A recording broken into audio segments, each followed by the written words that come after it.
We're reviewing the worksheet called Insert Delete within the file O5 layout, and we need to add a new column, a phone number column between columns C and D.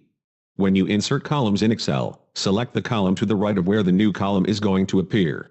Now, using the standard menu techniques, we can go on the Home tab to the Cells group and choose Insert and simply insert Sheet Columns. And we automatically get a new column to the left. All the other data gets pushed to the right. And so I'll put in our phone number heading here, and then eventually we'll fill in the details. We can also insert rows in a similar way. It's often going to be handier to use the right mouse button.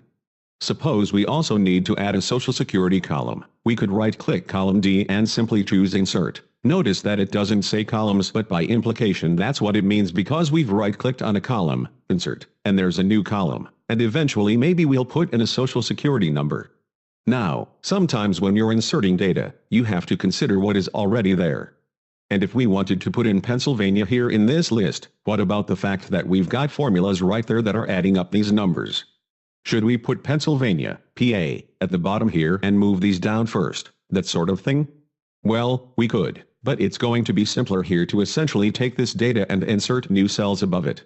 Now, we could insert a new row, but if we look at the data to the left, we really don't want a new row in the middle of the tax table, nor do we want a new row in the midst of the other data that we've already got accumulated here. So sometimes what we need to do is insert cells. So I'm going to select these cells right here, and using the right mouse button, Insert, notice that there are 3 dots behind this.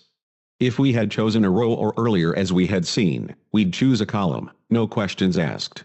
This means we go to a dialog box automatically. We are about to insert cells, but do we want to shift them rightward or downward? And based on the nature of the data and how we've highlighted them, Excel is suggesting we want to shift these cells down, so we click OK. Now, as we do this, keep an eye on the totals that are in row 7, they're going to get bumped down. They're still going to be accurate, and maybe we'll put in Pennsylvania, PA, over here and also over here. Although I don't have the numbers ready just yet. What's happened to the formula here? It has been adjusted automatically, so there are times when you want to insert cells. Now, if we insert a new set of cells above the data here, it's going to push all the formulas down. So as a general rule, you don't worry about your formulas getting destroyed if you insert rows and columns. There are exceptions to that, but for the most part that's not a major issue. But let's suppose we wanted to add a name to the list here. If we're not too careful and if we haven't scoped out this worksheet, or if we're unfamiliar with it, we could easily make the mistake of saying, okay, if I want to put in a new name here, and of course we can do this at the bottom, why don't we right-click here, insert a row?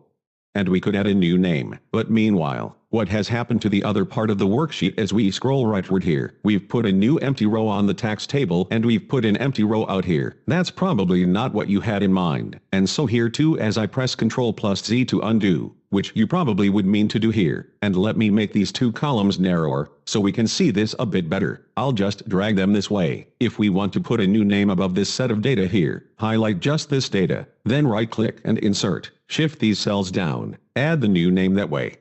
And of course that does not disrupt the data to the right. Earlier we had the Pennsylvania, PA, in there automatically, so it didn't destroy the table in any way, didn't insert any empty cells there. So just be sensitive to the idea.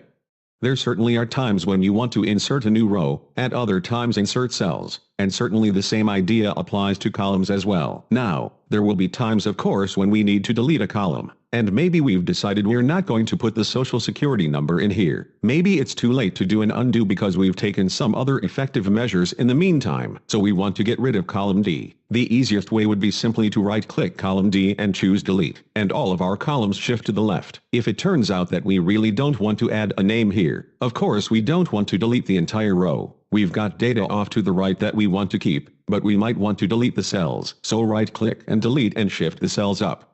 This only affects the data between columns A through I, so the data below that will shift up. Nothing to the right will change whatsoever. So inserting and deleting columns and rows as well as inserting and deleting cells makes sense. It gives us the basic tools for redesigning our worksheets when necessary.